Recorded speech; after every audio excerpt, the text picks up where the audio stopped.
Welcome everyone. We're just going to give people a little bit of time to arrive.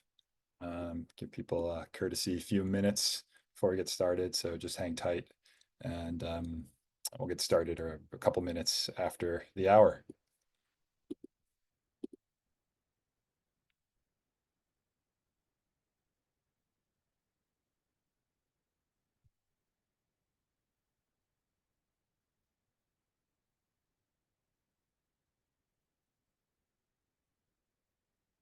So just as a technical note, as you can all see, we're because of the size of the group here, we're going to leave people's cameras off and microphones muted for the time being. We had, I think there's something like 200 people on the call already, and we're expecting a lot more. So I'll just give it another 30 seconds. Yeah, we got 229 and counting. Amazing.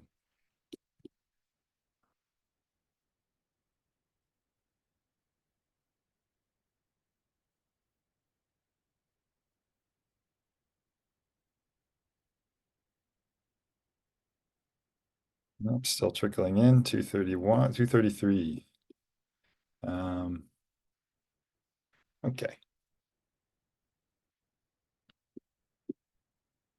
Well, I'll commence with the introductory stuff, and then people can continue to trickle in on the back end. So welcome everyone.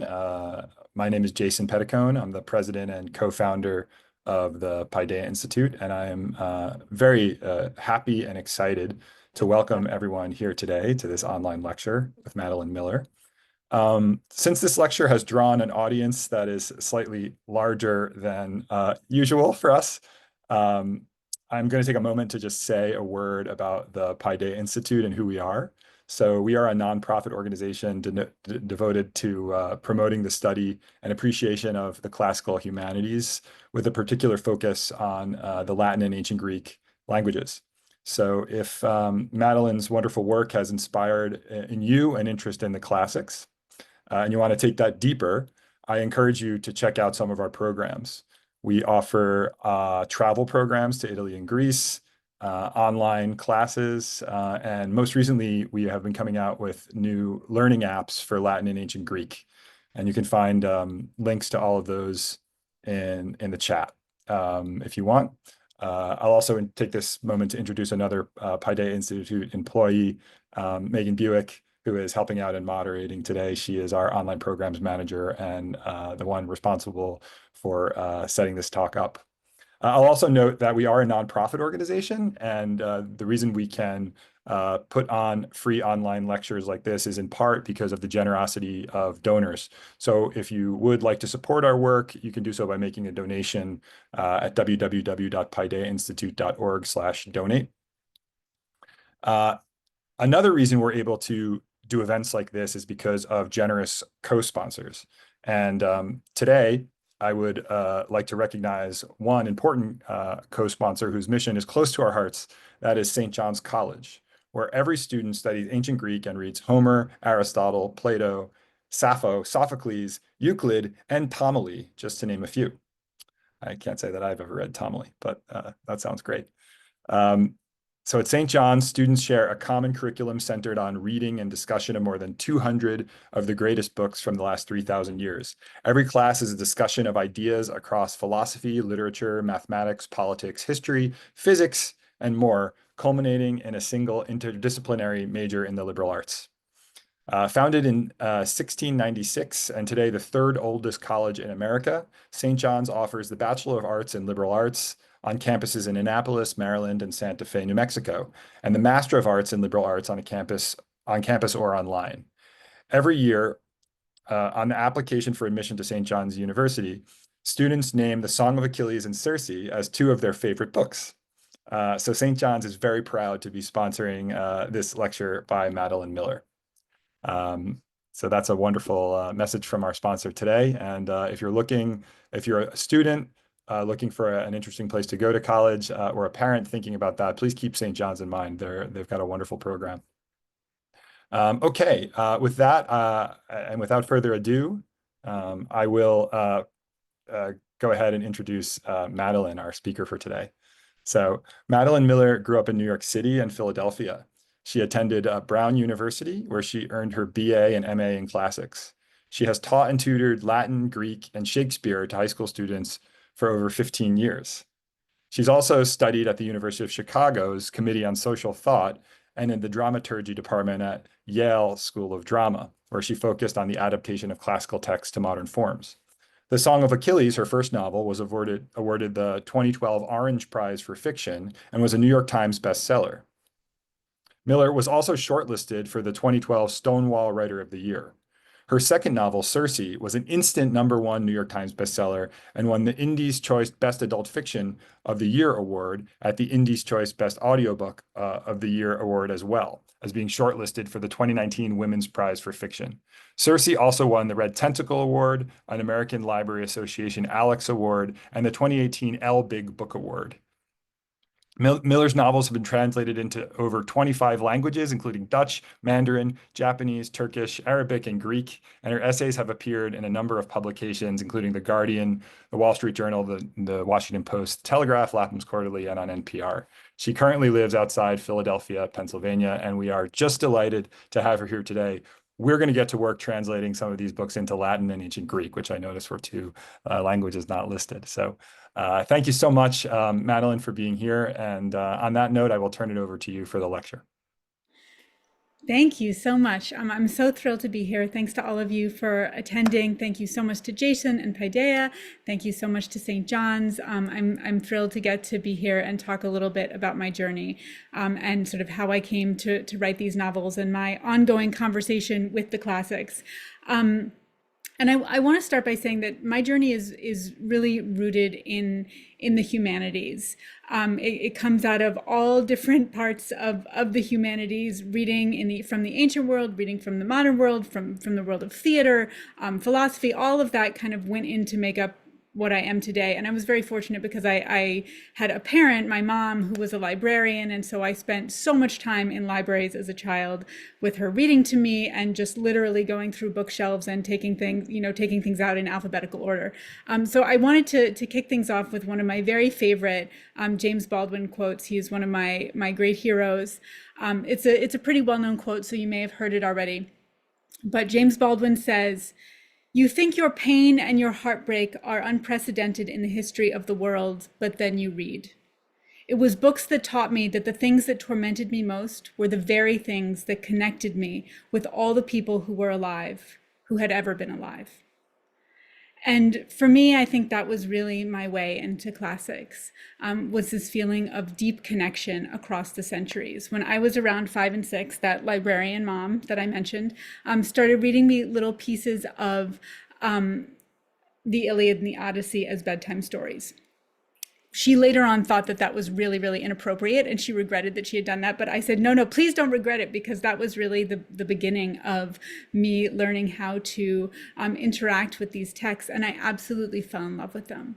And, part of what I loved about the stories was, of course, the fantastical elements, right? I loved the gods and the monsters and all of that. But at the core, the other thing that I loved was how incredibly and intensely human these stories felt to me. They were about parents and children. They were about people making terrible mistakes and having to live with regret. They were about anger and courage and sacrifice and all of this real messy humanity that just felt so significant and so powerful to me that I just wanted more of it. I wanted to understand more and more. So as soon as I could read for myself, I began searching out all the versions of the Greek myths that I could find.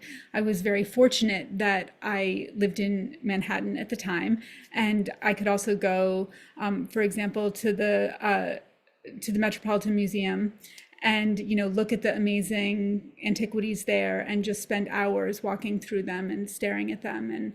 And so I was just trying to absorb all of this as much as I could.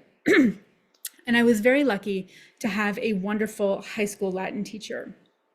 And my high school Latin teacher taught me so many things. His name was David Rich. I still thank him in all my writing because he was such a key part of my early life.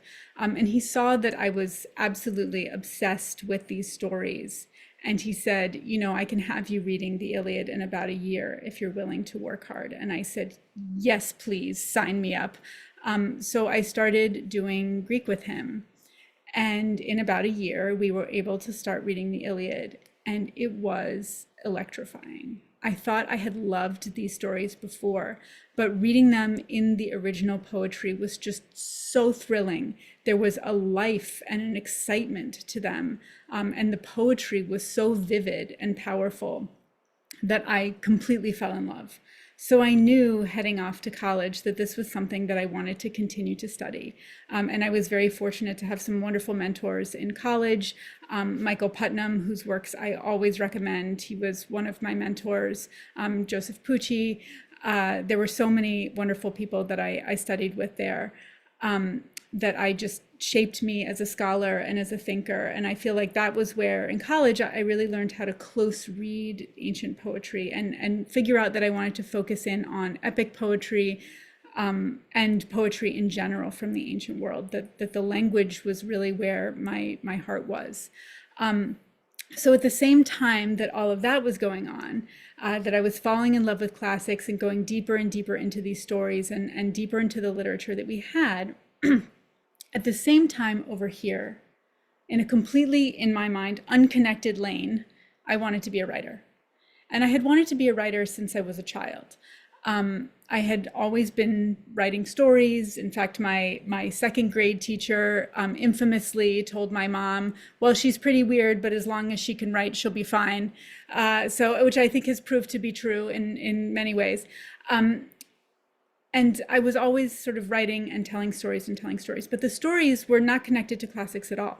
They were set in the contemporary world. The closest I got to classics was in college. I wrote a novel, which will never see the light of day. It was terrible, about a Latin teacher. That was as close as I got to touching classics. They were set in the contemporary world. And my heroes for the world of writing were almost entirely contemporary authors. My favorite writers were, and many of them still are, I mentioned James Baldwin, one of my heroes, Margaret Atwood, Laurie Moore. I loved Geraldine Brooks, Anne Patchett, Julia Alvarez, Isabel Allende, Amy Tan, one of my favorite writers still is. That, you know, these were contemporary writers, and I was just absorbing their language and the way they told stories and the psychology of their stories and their gift for psychological realism, and with some of the, for example, like Isabel Allende, House of the Spirits, bringing in sort of magical realism, which eventually I think made its way a little bit into, I kind of consider what I do mythological realism, which is sort of the same, similar idea. And so all of that was shaping my writing life. And then I had classics over here, which I think was also shaping me, studying Virgil, doing deep dives on Virgil's poetry. That was also shaping the way I was thinking about things. But I didn't realize that those two things to me seemed completely separate, although of course now I know that they were not. And then the final piece that sort of came into my life, the final piece of humanities that really shaped my ability to have these conversations and to write my novels was theater. I had always loved theater, but I have terrible stage fright, and I had never really been able to participate in theater because I had always been so intimidated by it. But my senior year of college, a close friend of mine asked if I would be willing to co-direct a production of Troilus and Cressida, which is Shakespeare's version of the Iliad. I don't know if any of you have read it. If you are interested in reception at all, I highly recommend it. It is a really funny, bitter, angry, nasty play. It has some of the best laugh lines in Shakespeare, I think. Shakespeare lets all these characters have it. You know, they're all there. Cassandra, Helen, Odysseus, Agamemnon, of course, Achilles and Patroclus, right? They're all there, and Shakespeare just kind of like takes a flamethrower to everybody. And it's a really interesting piece of work also because Shakespeare's knowledge of the Iliad, right? He's drawing on like medieval romances, he's drawing on Chaucer, he's drawing on all kinds of stuff. So he's basically doing whatever he wants. with these stories and bending them with imperfect knowledge of the originals to say what he wants them to say. Some people have said that it's kind of made up of like all the angry bitterness that was left over after he finished Hamlet. And you can definitely see there's some, some similar themes in Hamlet and Troilus and Cressida. But I didn't know anything about directing theater, so it was kind of amazing that my friend asked me to do this, but I knew, of course, the Iliad, and I knew the Greek mythology and the mythology around the Trojan War. So we thought that we could kind of form this team and direct this play. And doing that was an absolute revelation for me. And it was a revelation partially because it was one of the first times I was really working with reception. I was working with someone's much later retelling of an ancient story. And now reception studies, I think there's a lot more of them. But when I was coming through college, there just wasn't that much out there that was going on in reception studies, or at least maybe I wasn't taking those classes, or who knows. But anyway, I hadn't run into that much reception. And so this was my first piece of reception, and watching Shakespeare talk to the ancient stories was incredibly exciting. It was also incredibly exciting as the director. This was the first time I was getting to really interact with these stories from a storytelling perspective. And I'm deliberately not saying from a creative perspective, because I find academic writing intensely creative. But, academic writing also, you need to be following the rules of scholarship, right? You can't just cherry pick your examples. You need to be examining all the evidence and reporting on it faithfully as best you can. But with this, you could make artistic choices that you felt were right, even if you didn't necessarily feel that they were connected to the material, because this was this was kind of an interactive piece of storytelling. So when that was over, I didn't want to stop. I didn't want to stop interacting with these stories from a storytelling perspective. And up until that point, I had been planning to write my master's thesis on interpretations of Achilles and Patroclus as lovers through the centuries. And if any of you have read Song of Achilles, you know where all that research went, because all of a sudden I realized that what I actually wanted to do was I wanted to make an emotional argument about Achilles and Patroclus, that this was not an academic paper that I wanted to write. The argument I wanted to make was an emotional one, and I wanted to do it in the form of a novel. And that was really where finally all those three pieces came together: my classics background, and my contemporary fiction background, and then this theater piece, which was kind of like the bridge that electrified all of it and allowed me to realize that I could really inhabit this world and be part of the storytelling tradition. Now, one of the things that was kind of funny looking back on it is that at the time I thought I was doing something like very illicit. I thought like the classics police were going to get called and were going to come to my house and take me away. It's like, how dare I, rewrite this story, tell my own version of it.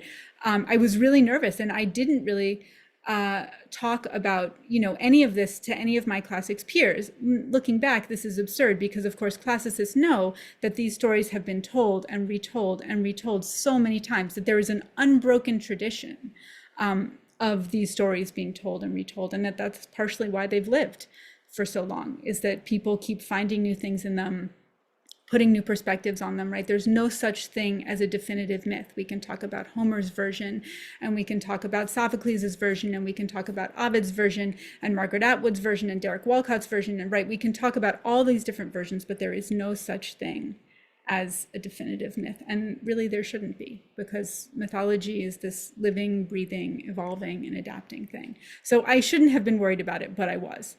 And as I began to dig into working on this, I was really kind of looking around for models, for ways to understand how to do literary adaptation. And although I had read a lot of books by writers on writing, which were very useful to me, and I had read a lot of books in general. I hadn't really taken writing courses. I hadn't gone through something like an MFA. So I was sort of cobbling this together on my own and looking for models out there. And I found a really interesting model in the book Gertrude and Claudius, which I don't know if anyone out there has read that. I am not the biggest fan of Updike in general, but Gertrude and Claudius was really interesting to me because it's a prequel to Hamlet. And it basically comes from this perspective of what if everything, this is a bit of a spoiler for the novel, so I apologize. But what if everything was Hamlet's fault and he was a huge jerk who caused like big problems for everybody? And that's sort of the like premise of the entire story. And he really carries it through very faithfully. It's like, boy, Hamlet blew this for everyone. And I think that it was amazing to see a writer have such a strong thesis for a novel, for like a conversation with an original work, and for a conversation with Hamlet, and then kind of adjust that and how that affected how he interpreted everything that happened in Hamlet, and enabled him to write this prequel. So that was very interesting to me. And I also loved Geraldine Brooks's March, which is about what's happening with Mr. March while Little Women is going on.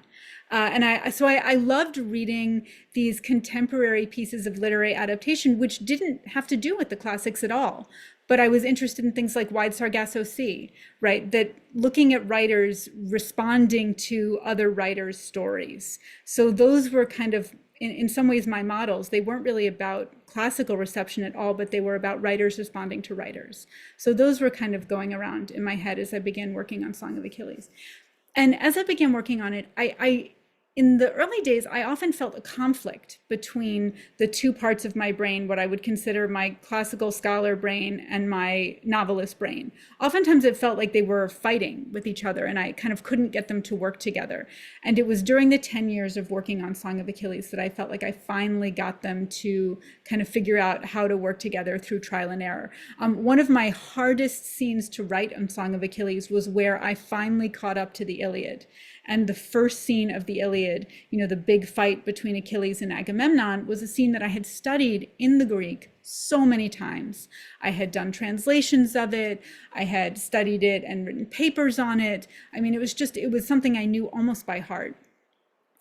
And so when it came time for me to write it from a novelist perspective, writing from the perspective of my narrator, Patroclus, with all the things that I had built up in the story so far, it was like I came to this screeching halt, because the Iliad was so strongly in my mind that I didn't know how to write it and transform it into my perspective. And I don't have any magic for how to do that. I basically had to do 50 drafts of it until I finally, sort of doing trial and error, figured out how to do that. It turns out that the sticking point was Athena.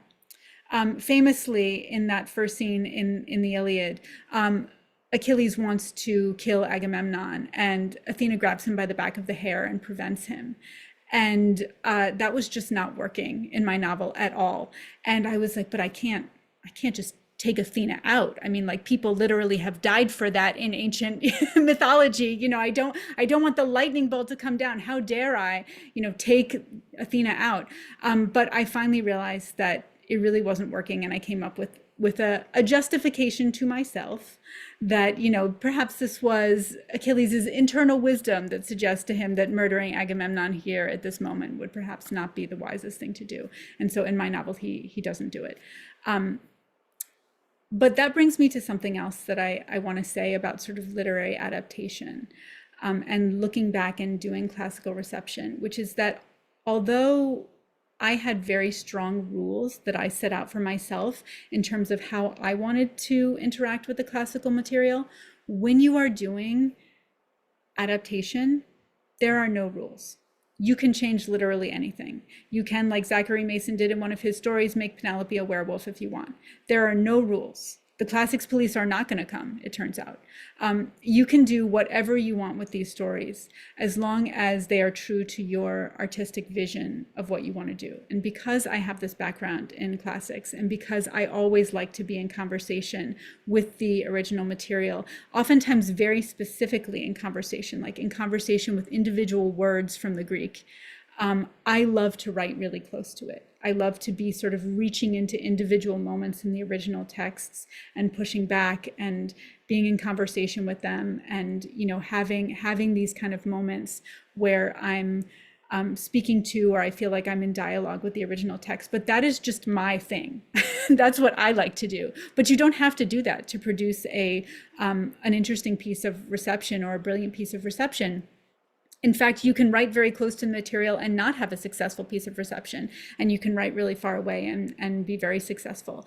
Tayari Jones's An American Marriage is a really fascinating retelling in some ways of the Odyssey. And I read the book, really enjoyed it, had no idea it was based on the Odyssey, and then heard her talk about it in an interview. And I was like, oh, of course, oops, I completely missed that.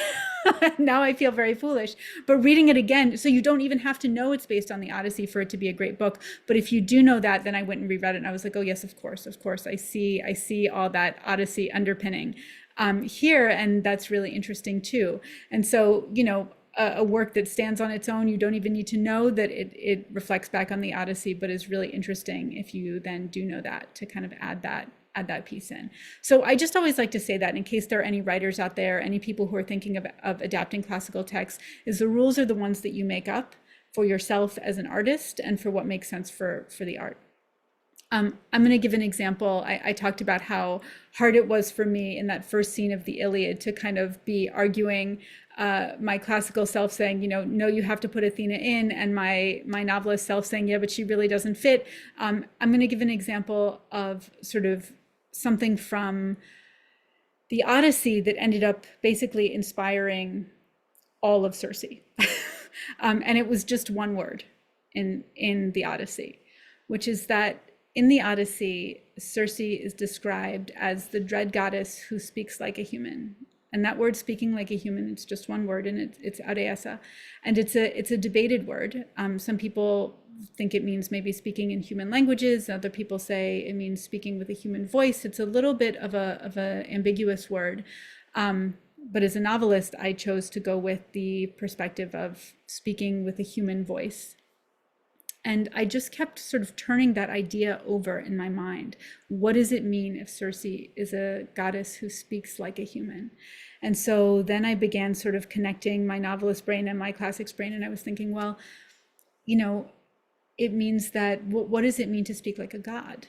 Well, to speak like a god in the ancient world is to speak in a way that sort of shakes the earth, right? If you are a human and you're speaking to a god, the types of things that happen to you are your hair stands on end and your blood runs cold and you fall to your knees. And it's this overwhelming experience where, if it's and if it's Zeus who's speaking to you and he doesn't veil his power and you're a human, you might actually even just incinerate. And so speaking like a god means speaking with this intense power that can have like a physiological effect on humans.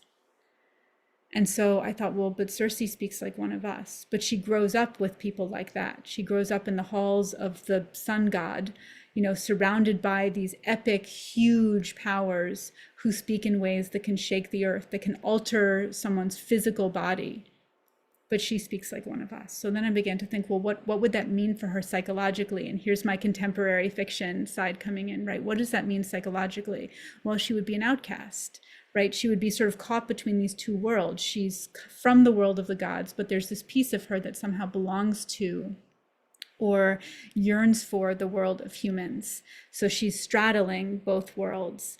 And I always find characters who are caught between worlds really, really interesting because they have such interesting perspectives on both sides. And they have to kind of find a way to reconcile those two identities and what that means. Do they belong more on one side than the other? Can they find a way to create a bridge between themselves? So already there was all this conflict in Circe's story just from that one word in Homer.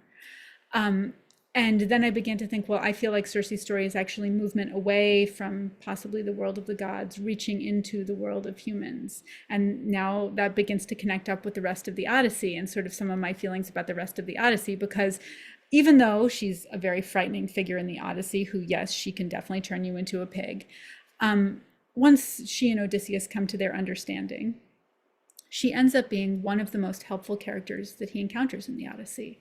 She invites him and his men to stay on her island for as long as they need to. They're at a moment of complete exhaustion, and their morale is terrible. They're depressed, they're overwhelmed, but they just get to hang out on her fabulous magical island for a year, getting better, getting stronger, making repairs they need to make. When it's time for Odysseus to sail off again, she sends him off with all the information he needs, plenty of supplies, witchy knowledge. Here's how to get past monsters. Here's how to call, dead prophets out of the underworld. All of this stuff. And so it was always kind of interesting to me that Circe gets remembered as such a villain and such a kind of man-hater, the spider at the center of her web in later versions of her story, when she's actually incredibly helpful to Odysseus in the Odyssey. So, all of that then began to come in. What does it mean? Is that part of her being able to speak like a human? And I began to think about how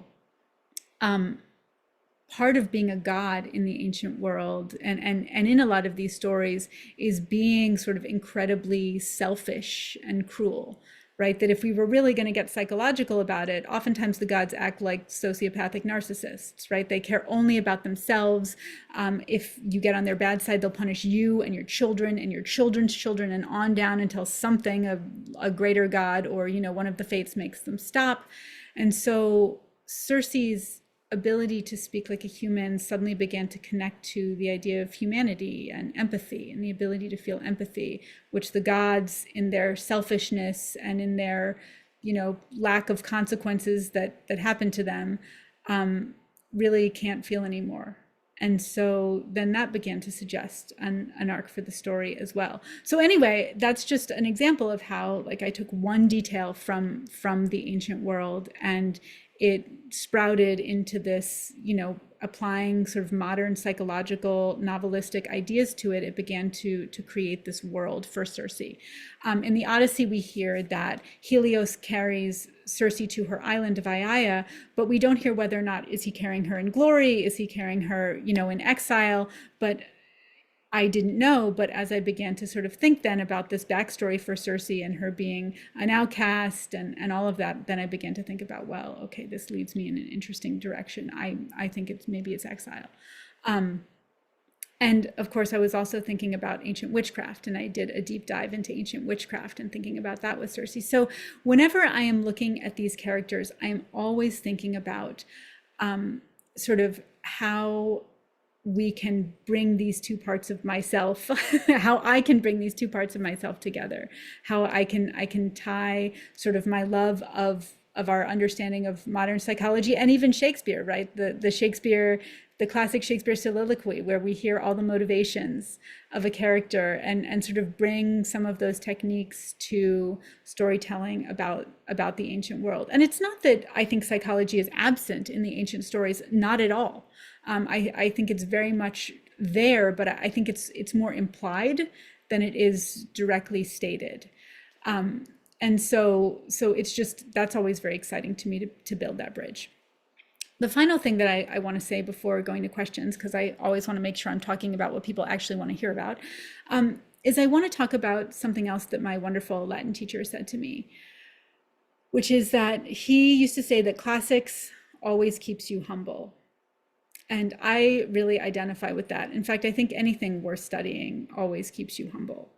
I think that's true of writing as well as classics. And what he meant by that was, of course, the fact that there's always more to know. And whenever I'm looking at classics or studying classics, I'm always, of course, aware that we are looking through a pinhole. That as much as we know, there is this whole world of things that were not preserved, that we don't know. We're hearing just from a particular group of people, or we're hearing just from particular authors. And there were so many more lives and so many more stories from the ancient world that we just don't know. And there have been so many times that, scholarship kind of moves in a zigzag, right? Where we have to build on previous generations, but also sometimes correct understanding of things. I mean, I think about sort of all the reconstructions of painting of the ancient statues. When I used to go and stare at the beautiful statues in the Metropolitan Museum, I had no idea that they were all brightly painted. in the ancient world. I took that as what they looked like. And no one ever said to me, you know, these were brightly painted. Even though we had the paint, right, in folds of clothing. So if any of you haven't gone and looked up, you know, reconstruction of ancient statues with the painting, I highly recommend it, because it's really surprising to see that the painting was just as much a part of the art as the sculpture. You know, I grew up thinking of that sculpture as austere and pale, but that's not how the ancients were experiencing it. So I feel like that just becomes such a wonderful metaphor for the fact that whenever we're looking at the past, we are engaging with only what we know. You know, even the fact that we talk about the Iliad and the Odyssey, these are the two great ancient Greek epics that have survived, but we know that there were so many more that didn't survive. And what did those say? You know, we have fragments of them, we have references to them, we have summaries. So I think looking at the past and our understanding of the past with humility is really important. I started off by talking about my relationship to these stories and how often I sort of felt like these were stories about these timeless human emotions. And there have been so many times when I've looked at myths and found myself in them. Stories that resonate across the millennia, that feel like they are absolutely, you know, of today and of this moment. I mean, I always think about, this is a very dark example, but I think about the story of Cassandra, right? The woman who tries to tell the truth about what she believes and no one will listen to her. I think a lot of women have had that experience, particularly when you throw in the sexual assault aspect of Cassandra's story. There are so many things we can reach across. We can see PTSD in, you know, ancient stories. We can see there's so many things that just resonate across the centuries. But part of that humility is also keeping in mind that as much as we want to say, you know, we're all humans and we're all still the same, also culture is different. And things have changed, and there are ways that we can't just map ourselves onto the ancient culture, or the ancient culture onto us. You know, that we have to keep that humility. We have to keep that openness to look at the overlap and also the places that don't overlap.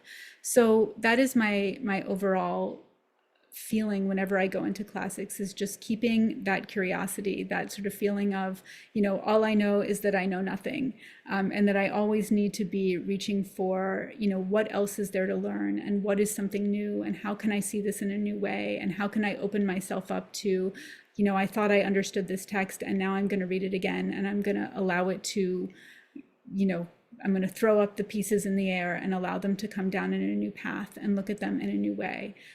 Because I know that I can't ever reach the end. That part of the project of I think human life is to continue learning, to continue growing, to continue challenging ourselves for what we think we know, and being open to new ideas, and to being wrong, and to being, you know, to making course corrections and thinking about all of that. So I always try to go into that with that idea of humility. And normally I don't even need the help, because classics does keep you humble, and the fact that, you know, there's always something new and challenging to conquer.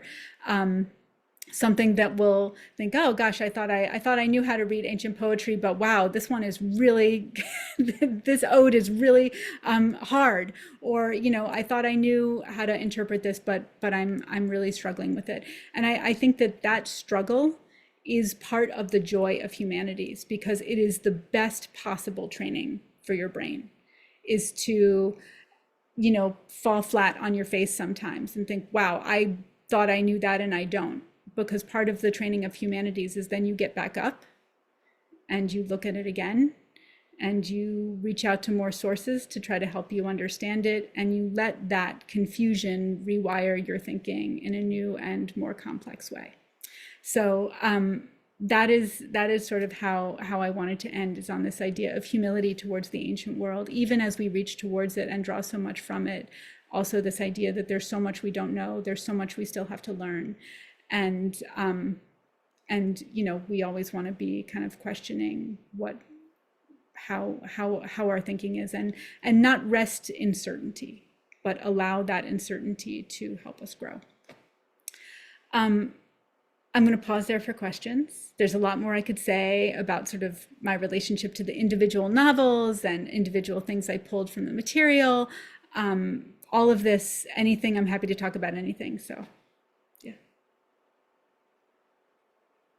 Okay, thank you so much, Madeline. That was wonderful. Yeah, I'm sure there's going to be a lot of questions. Megan, are we going to, I think the way we're going to do it, since there's so many people here, is if you have a question, you can type it in the chat to Megan, and then she's going to sort of call on you, and you'll, if you want, you can also unmute and reveal yourself, and ask your question live, to give people a chance to write their questions down and to get online. I'll just start by noting, actually, Madeline, I too have a single phrase from Shakespeare, actually, not from Homer, which I credit to making me a classicist. Because when I was in high school, I loved Hamlet, and we were reading it in my AP like English class senior year, and I had also taken Latin, but I remembered that there's a line in one of the soliloquies in Hamlet, where the speaker says, "Like Niobe, all tears." And I Mm. remember thinking, as you know, a 17-year-old or whatever, like, who is Niobe and why is Shakespeare talking about her? And that was the moment in which it clicked for me, like, oh man, this stuff is all connected, actually, and it all goes back. And that set me on a path of wanting to, follow these stories back to their sources. And, when you do that, you end up reading Homer eventually, or, Sanskrit even, maybe, if you're really hardcore. So anyway, that's just a comment, that we share that. But I also have a question. So I've been reading Circe, and I am just so struck by the way you represent divinity in that story. I just think it's fascinating. I'm remembering the part in the beginning where Circe first discovers her power and transforms Glaucon into a god, and you write in real descriptive detail about what it feels like to be a god. And I'm just wondering if you could talk a little bit, like, where that came from. Is that from your imagination or classical literature, or a bit of both? Because it really, I found it really compelling and interesting, and it's a hard thing to write about, because nobody knows what it's like. So I'd love it if you could speak to that a little bit. Sure. Thank you so much. And I love the Shakespeare connection. And that's such a beautiful line, like Niobe, all tears. Uh, so I had to think a lot about what it meant to be a god when I was working on Circe. And I really did a lot of reading in the ancient world and sort of thinking about how gods were represented and my particular take on them. And I think the thing that overwhelmingly came up for me is the gods feel very little friction in their life, that all the sort of things that we feel, those daily nagging things in our bodies, they just don't experience. They can sleep, right? They enjoy feasting, they enjoy all those things, but they're not necessities. They don't have the same like biological necessities that humans have. And also they don't have the same friction of, aging, and they don't have the same frictions of powerlessness that humans have, and of fear of death, and even being wounded. And I think I love the fact, I love that moment in the Iliad, when Aphrodite is gets stabbed by Diomedes' spear, and they sort of make fun of her for being scratched, but like that's a very minor scratch, and she makes a big fuss about it, and then they kind of tease her for it. But I feel like that's what a god's life is, right? Something very minor happens, and it's like a major catastrophe, that they're just not used to dealing with the things that most humans deal with. And honestly, I don't think it's good for them. that psychologically, that actually produces a really negative effect. It makes them not really care about people's pain for the most part, except their own pain, which they inflate, out of all proportion. And this is where I kind of bring in modern psychology, because this is a real thing that happens to people. That if you are so powerful that you are basically completely immune to consequences, to negative consequences on your behavior, if you never have to like wait in line or get sore feet, or you never have to wait for a restaurant, like if you don't have all those kind of minor inconveniences, if your life is sort of this bubble of perfection, you start to think that you're succeeding because you're inherently great, and that everyone else is having a tough time because they're worse than you, and therefore it's fine for you to step on them. And your empathy goes down, and actually your intelligence starts to go down because you don't have any problems to solve. You're just, everything is just kind of handed to you. And so it turns out that there are ways that you can counteract that as a human. One way that you can do it is you can start to think about moments in your life when you were powerless. That can kind of reactivate your empathy. But that humans are sort of meant to struggle with, I don't mean humans are meant to experience pain, but I mean that humans, part of life is solving problems and reaching out and connecting with other people and empathy. And, we are meant to be a web of community. And so I was thinking about what it meant if you have all these purely selfish creatures who are mostly, removed from any sort of friction in their lives, and just how awful it would be to be around most of them.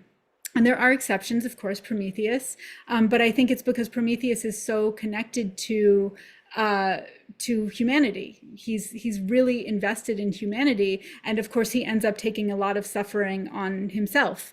His life becomes daily suffering, almost as if he's sort of connecting to humanity in that way as well. So it's interesting to see the gods who are the outliers. I think oftentimes nymphs are also outliers, and I think it's because they're at the bottom of the hierarchy. That ancient Greek gods are very hierarchical, right? You have the big Olympians up here, and then there are like all these levels of like, winds and river gods, and all the way down, and the nymphs down here.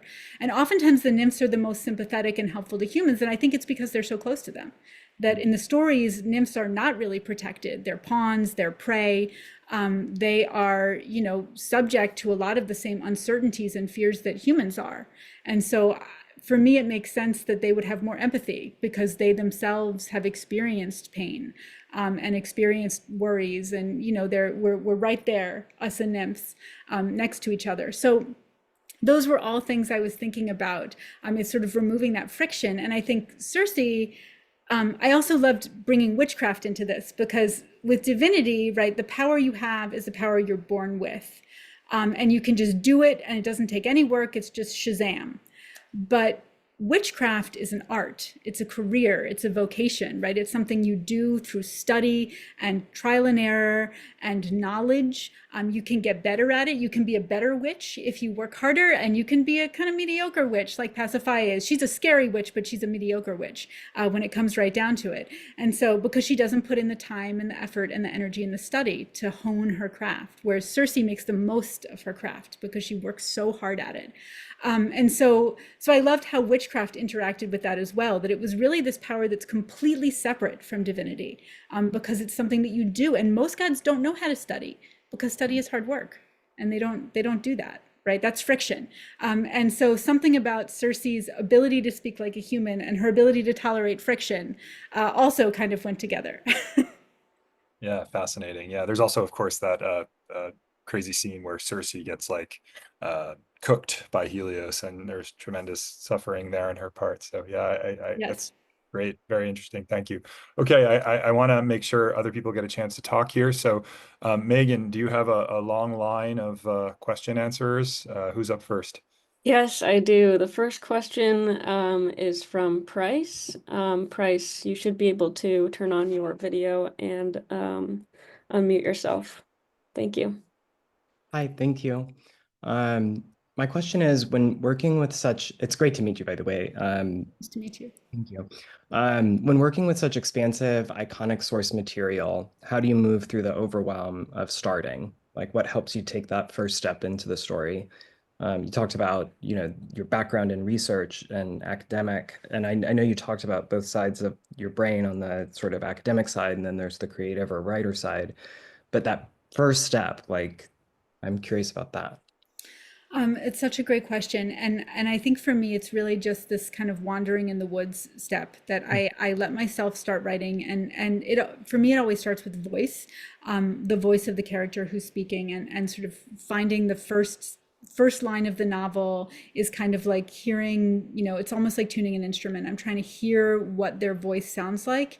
And so I do a lot of writing. With both my novels, it took me about 5 years to find the character's voice. And there was a ton of writing and throwing away and writing and throwing away. And is this the beginning? No, this is not the beginning. Does Circe have 3 siblings or 4 siblings?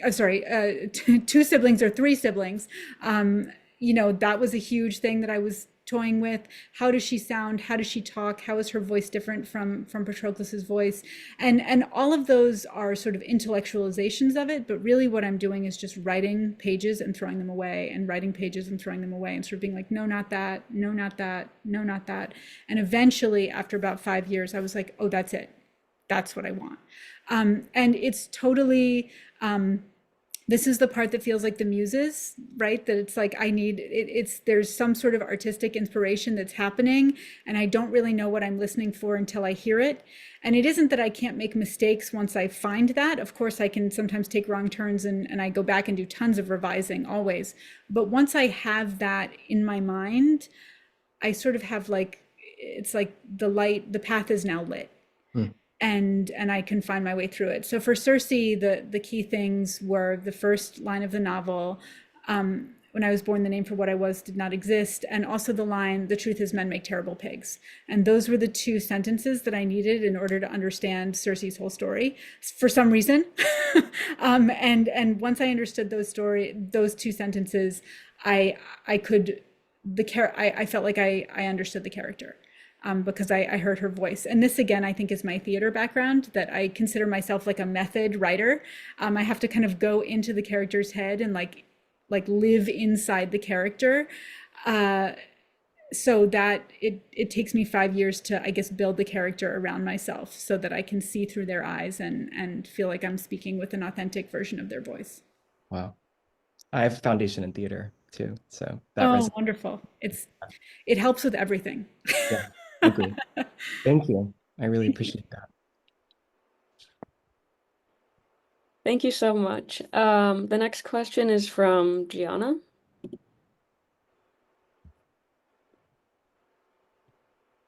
Hello. I just want to say I adore your writing, and you're such a big inspiration to me in how your work combines both contemporary literary art with classical that has been around for millennium. So thank you, as you were talking about. I have 2 questions. 1, do you have a favorite translation of the Iliad or the Odyssey? And 2, how do you establish or make the choice to define characters' relationships when perhaps they can have multiple interpretations in the original text?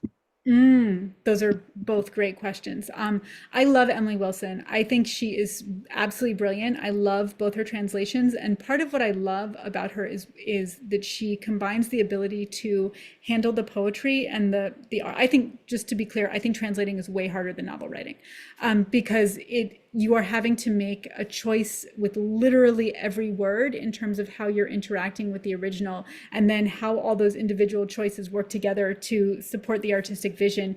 And I just think that Emily Wilson is such a rigorous and smart scholar in the way she is interacting with the text that it is always exciting for me to see her mind at work. I think her introductions are incredibly brilliant.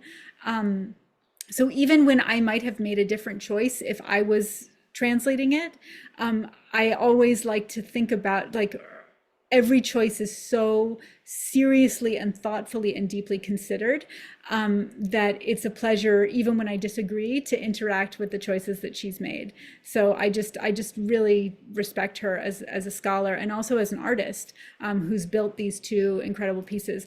I normally do not review books because I basically only like to write rave reviews. If it's not a rave review, I don't want to write a review. But someone had asked me to review her translation of the Odyssey, and I was like, well, the Washington Post had asked me to, and I was very nervous about it because I didn't want to, what if I didn't like it? And but I decided to do it. I agreed to do it, and I was reading through it, and maybe I was in I forget what book I was in, but I was reading it, and I was like, gosh, I wonder if Odysseus is going to make it. And I was like, oh my gosh, she did it. Like I know what happens, but you know, she was able to make me forget what was going to happen. And that's how I know that a translation is really good, that I was totally pulled into the moment of hoping. So I think that those are both tremendous. In terms of the relationships and how I choose how they're going to go, it really absolutely is totally artistic instinct and what works for the story I'm telling. So, you know, when I was looking, for example, at Circe, I was drawing on for the end of the novel. This is a little bit of a spoiler, so my apologies. I was looking at the telegony and what we have, you know, as sort of remnants of the telegony. And in the telegony, Circe and Telemachus get together, and Penelope and Telegonus get together. So they like swap sons. That was very disturbing to me. I was like, I'm not doing that. So that was one thing, right? I had a gut reaction of like, no, thank you. But partially I had that gut reaction also because my Telegonus is not straight. And that was just a gut instinct I had about the character, and I've learned to sort of follow those things. So I knew that I wanted his story to be about something else. And it was also a gut reaction to this long-standing feeling I'd had about Penelope, which is in the Odyssey, the obsession with Penelope is about like what man she is attached to, right? Is she going to stay faithful to Odysseus? Is she going to obey her son, right? What's her interaction with, you know, is she going to go with one of the suitors? Does she, like, it's always sort of triangulating, you know, with her and a man.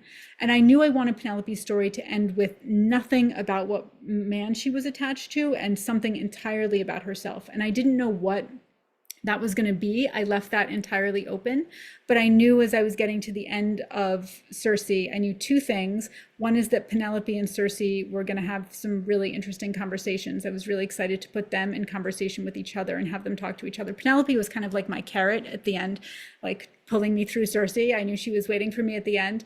And at the same time, that something, she was going to make a choice about her life that was entirely about herself. And then I got there and those choices happened. Could you make different choices about all these characters? Absolutely. Absolutely. I don't think that these are the right choices, but they were right for my novel and for the story that I wanted to tell and for the points that I wanted to make, and also for the things that interested me. I mean, that's a really important part of being a writer, is that you have to go where the heat is. You have to go with the parts of the story that resonate with you and speak with you, and you sort of have to just develop that instinct. I couldn't write a version of the story, you know, there's this whole story about Circe turning this guy into a woodpecker. I was not interested. It was not going in. There was nothing about that that grabbed me or was interesting to me in any way, unlike the reference to Circe arming her son with a stingray tail spear, which my brain was like, whoa, that's amazing. What an incredible witchy weapon. How does she get the stingray tail spear? It's not just a regular stingray tail spear. It's like the Lord of all stingrays at the bottom of the ocean. You know, then my brain's like going. So you learn as a novelist to just appreciate those parts of yourself and follow them. You know, if you're not interested, you're not going to be able to make it interesting for your reader. And if you are interested, there's something there and you got to go find out what it is.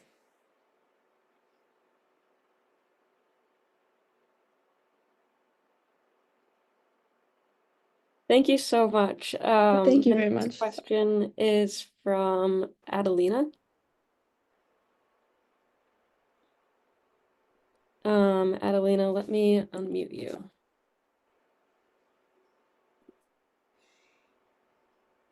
Hi.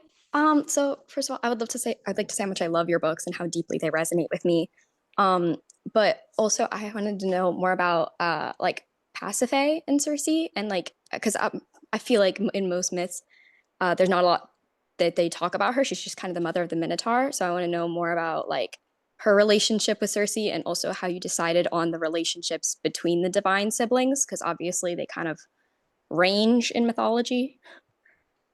Absolutely. Absolutely. Thank you so much. Yes. I mean, if ever there was a character that was ripe for her own HBO series, I feel like it's Pasiphae, like Mother of the Minotaur. I think it's so interesting that she doesn't really get a starring role in a lot of that myth around the Minotaur. Like, that's really intense. That whole story with Daedalus and the cow, and what's amazing is that was in one of my first, other than my mom reading me pieces of the Iliad and the Odyssey, I had Dolaire's just like I think everybody had Dolaire's, right? That when I was growing up, like that myth book. And it's so interesting that that story gets told to children because it is not a child safe story, that whole Minotaur background story. So I was thinking partially what I wanted to look at with Pasiphae was I wanted her to be an antagonist for a significant part of the story. But I also wanted Circe to have to come to grips with the fact that, you know, Circe has a lot of internalized misogyny, and oftentimes she sees herself as suffering, but she doesn't look at the other women around her necessarily as equally complex and equally dealing with things and that she is. And so Circe is dealing with all this, you know, she feels very intensely all the stuff she's dealing with, but she misses the fact that Pasiphae is in many ways dealing with a lot of the same things. Now, Pasiphae chooses to live a completely different type of way. Circe retreats from the world, and that gives her a certain amount of safety and also some exposure. Pasiphae chooses to live in the world, or she accepts the fact that her father has chosen that for her. And she wants to live in the world and wield power in the world, which means she has to terrify the people around her in order to keep her power and her independence. And so that's what she chooses to do.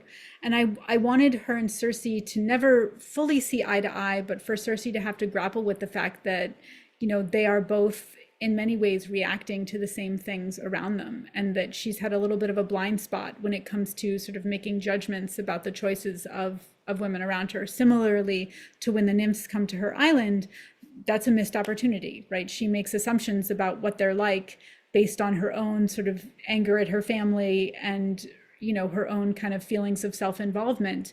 And later on, by the end of the story, I think she would have made a very different choice. But along the way, and it's not that I think that Circe could have ever, you know, connected with Pasiphae fully. Like Pasiphae is also in charge of her choices, but that there is more common ground there than Circe is initially willing to admit felt really important. And I think it also felt, I was interested in the family dynamics in general of like how you survive this deeply, as I said, narcissistic, you know, sociopathic upbringing. Like let's apply sort of modern psychological ideas about family dynamics, narcissistic family dynamics to, you know, what it was like. So I did a lot of reading about narcissistic family dynamics and like thinking about, you know, oftentimes there's a scapegoat in narcissistic families, and the scapegoat is usually the child who gets out, because they're the ones who have been kind of like relentlessly beat on when they're kids, but they're the ones who are ultimately able to sort of escape the, like, you know, the programming of the narcissistic family. And so I had already been thinking about that with Circe, and then I read that and I was like, oh, this slides right into this actual psychological phenomenon. So I love combining those two things together. My university did not have minors, but I would have minored in psychology. I took a ton of psychology courses, and I always love reading psychology and sort of family systems and family dynamics and how humans react to things. That's always very interesting to me. So that's always a large part of how I'm looking at families. And the other piece of her sibling dynamics that I'll mention again comes from Homer, which is this description of Aeetes, her brother, as Aeetes whose mind is bent on ruin. And I was like, wow, that'd be really intense to have a sibling whose mind is bent on ruin. What would that be like? And what would it be like if you didn't know that their mind was bent on ruin when they were born, because they were just this sweet little kid, and then as they grew up, suddenly, you know, they become sort of part of the power structure, and they become able to have a mind that's bent on ruin and destruction. So again, drawing on a description from Homer to help create that psychology is always sort of what I'm looking at. The next question is from Emma. Emma, let me unmute you. And you should be able to share your screen too if you'd like. Or share your video.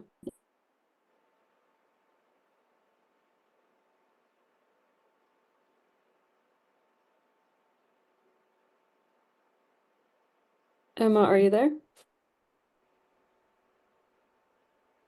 I think we see her, but we're not getting any audio, Emma.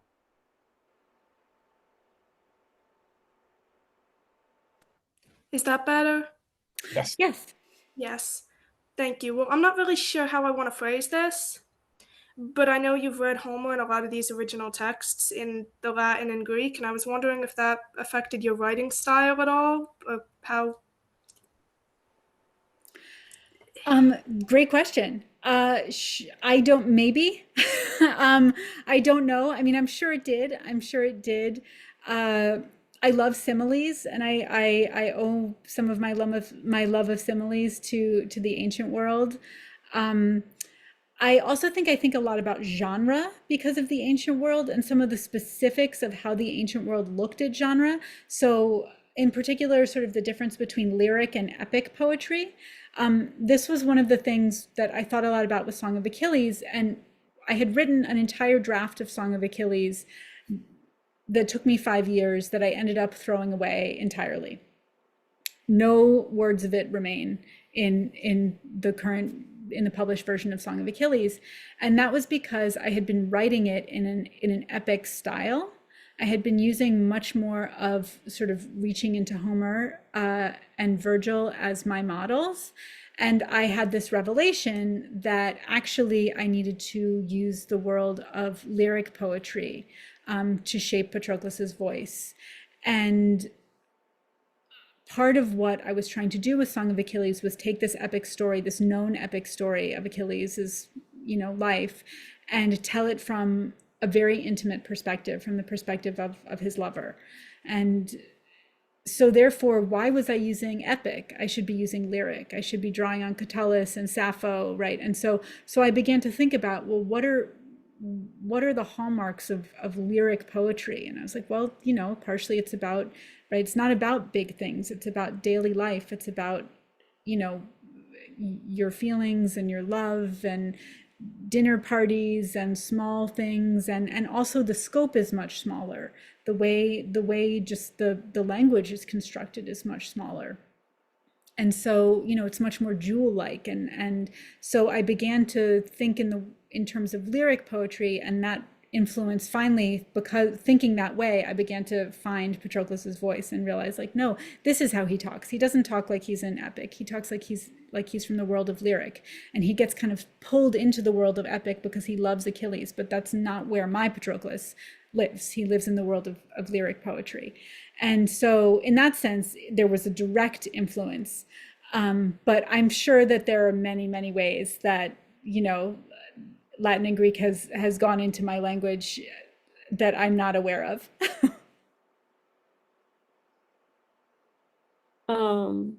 Thank you so much. The next question, Sandra, let me unmute you.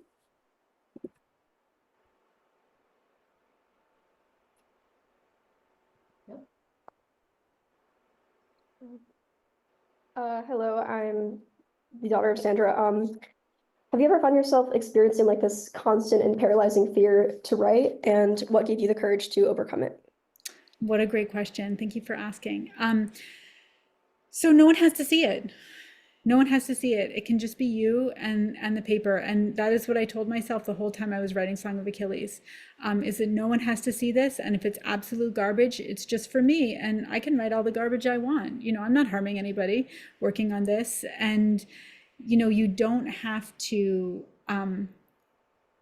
I think that there are two modes of writing. And I think that the problem comes when you try to do them at the same time, right? One of the modes of writing is where you just let yourself run free.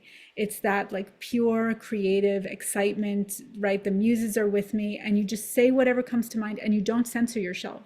You let yourself write, you let yourself have weird ideas. If you're drawn to say something, you just say it and you put it all on the page. And then you stop writing, you take a break, maybe you come back the next day, and then you put on your editor hat, and then you can rip it to shreds if you want. But then you have to take off your editor hat and come back with your excitement and your love and your, absolutely not censoring yourself and letting yourself, put everything out there. And then again, you put on your editor hat. And I think sometimes people try to wear those hats at the same time. They try to write like a perfect first draft. That's a express ticket to writer's block, to being paralyzed. Don't try to do it. Give yourself that freedom. Writing is play. and you have to let yourself play without censoring yourself and just whatever. So what if you have a weird idea and it doesn't go anywhere and later on you have to cut it? It doesn't matter. It's just you. If you can find a good early reader that you trust, who you trust to give you good feedback and to stop talking when you tell them to stop talking. I highly recommend finding one of those. They don't necessarily have to be writers themselves. One of my first readers is from the world of theater, not from the world of writing at all. He still is one of my first readers. I can always count on him to give me his absolutely unvarnished feedback. He supports me as a writer 100%, but he'll always tell me if something is not working or if he feels like something isn't right. And then I say, okay, that's enough, thank you. And then I go back to the writing. So finding someone like that who can support you creatively, I think can be really helpful. But I did plenty of writing without anyone ever reading it, just kind of doing it myself. So don't put on your editor hat too soon. Let yourself run free, write until you run out of that creative steam, and then take a little break. Then you can put on your editor hat, but don't forget then you have to take it off again and go back to enjoying the play and the excitement. And because what you're really doing is you're sort of scattering all this stuff on the ground, and then your editor self is going to come along and pick up all the shiny treasures and get rid of all the stuff that's kind of trash or not important or whatever. But those two jobs are both equally important. So don't talk yourself out of writing before you even started. Thank you. Sure, great question. The next question is from Lou. And you should be able to unmute and share your video if you'd like. Hi. So sorry, I'm nervous.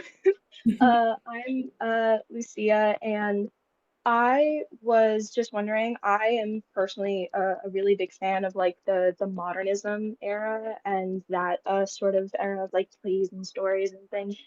And in the class that I'm taking now on it, in my high school, my teacher always talks about like how people like Arthur Miller and Tennessee Williams really try to take these classical like tragic structures and like turn them on their heads, make them relatable to the common man and everything. And I was just wondering like what your take on the relationship between classics and that sort of era of stories is, and if any modern works have inspired you in your writing and in your work. Thank you so much.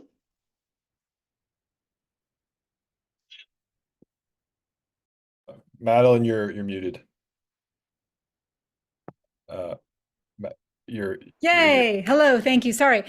My cats are fighting outdoors, so I had momentarily muted myself so that you all would not hear that, and then I couldn't unmute myself, so I'm sorry. Yes, so I love Tennessee Williams. I've read so much. He was a foundational artist for me.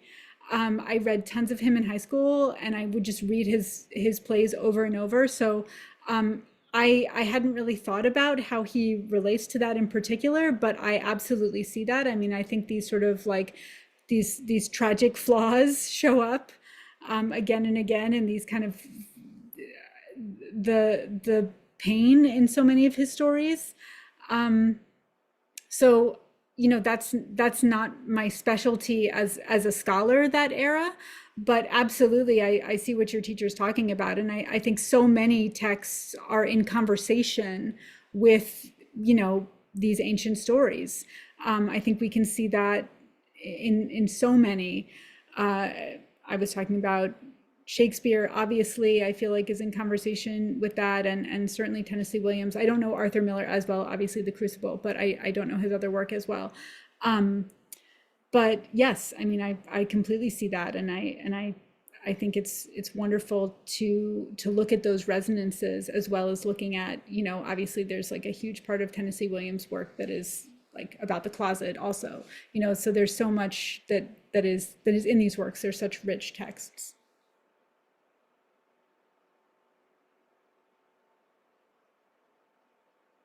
Thank you so much.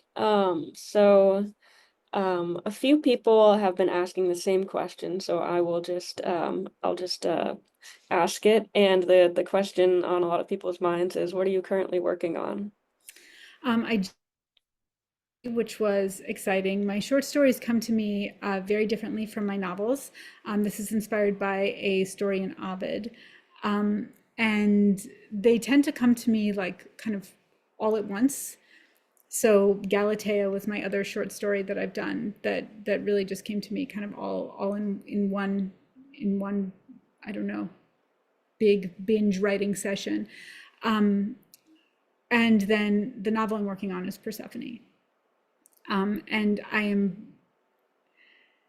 the Persephone story is such an interesting story because it is one of usually it's the first one I think that people encounter. I think I encountered it first, but I think a lot of young kids do because it's the story of the seasons. And so lots of times it's kind of, one of the introductory classical myths that people learn. But that's always so interesting to me because it's such a disturbing story. Like about how your parent can't save you, and it's kind of a weird thing to read to your 5-year-old. So I have always been interested in the story of Persephone, but I didn't necessarily feel like I had anything to say about it. That there's so many stories and myths that I absolutely love and adore, but I don't necessarily feel like I have anything that I can bring to it that is different. And then all of a sudden I had this revelation about Persephone. And I feel like I could see my way into the story, and so I'm excited to explore that. And I'm not going to say too much more because my writing is like a bubbling pot. I got to keep the lid on it. But yeah, I'm really enjoying digging into that story, and it's the type of story that I think exemplifies so many of these classical myths, where it's like a kaleidoscope, right? It's like if you just turn it this much, it means something completely different, and you turn it this much, and it means something else. And there's so many different ways to look at the central triangle of the story, and so many different takes on Persephone, and so many different ways to imagine it, that it's exciting to think about. Thank you so much. I actually just have one more question, and I'm thinking that maybe Jason can answer this one. We've had a few people asking about resources for learning Latin, particularly for high schoolers. The actual question was from Stevie, and Stevie has asked, do you have any recommendations on learning Homeric, ancient Greek for those without Latin, or Greek programs at their high schools? I've been wanting to learn Latin for a while now, but it's been rather hard to find ways. So if you could answer that, Jason, that would be wonderful. Yeah, let me just start by saying how inspiring it is for me. Hi, Stevie. To see all these young people, especially young women, so inspired about the classics by Madeline's writing. It's just so uplifting to see, how your work is inspiring interest in the classics in the next generation, which is really needed. Stevie, you're not alone in not being able to find access for good ways to study Greek and Latin at your high school.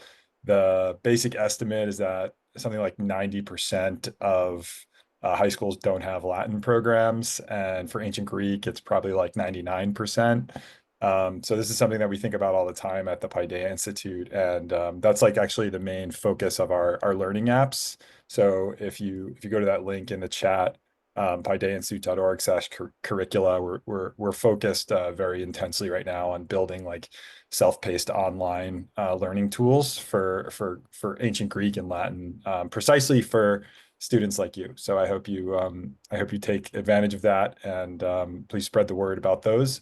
I don't know, Madeline, do you want to add anything to that?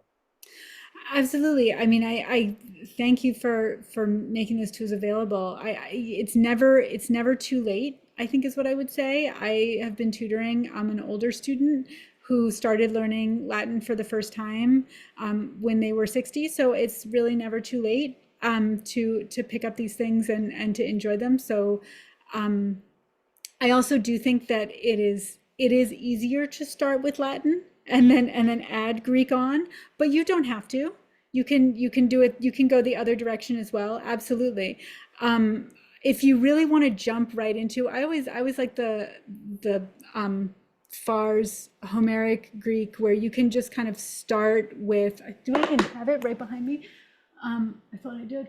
Okay, but there's a couple texts out there where basically the initial Greek text is the Iliad, and they kind of take you through it. It can be, you know, a little bit challenging, but if you're the type of person where you know that having read the first line of the Iliad is going to give you the confidence to keep going, I would look up one of those texts, because there are some out there. There's like Latin via Ovid, same thing with Ovid. I'm not the biggest fan of that one, but I think some of the Greek ones are you can jump right in. But yes, I mean, you have Paideia has amazing resources for this. Yeah, it's a big problem. We've got to expand access to this stuff, you know, and ideally get some more programs started in schools too. That's another thing we're thinking about. But okay, everybody. Well, this was just fantastic. And please join me in silently, digitally thanking Madeline for this amazing, inspiring lecture, and more broadly, just for her work that she's putting out in the world. I mean, you're making beautiful, deep meditations on classical literature that are entertaining and thought-provoking, and just really rich. And it's a wonderful contribution and a great use of a life. So thank you. Thank you for doing it from all of us. And it's really really meaningful work. And thank you to everyone for coming. And it's nice to see these faces coming on here. So thank you all for being here. This was just a really lovely experience in every way. So I wish you all the best. I hope you stay in touch with the Institute, and let's all cheer for Madeline producing her next work, which we're all, I think I speak for everyone when I say we're all looking forward to it. Thank you. Thank you so much for having me. Thanks to everyone for your wonderful questions.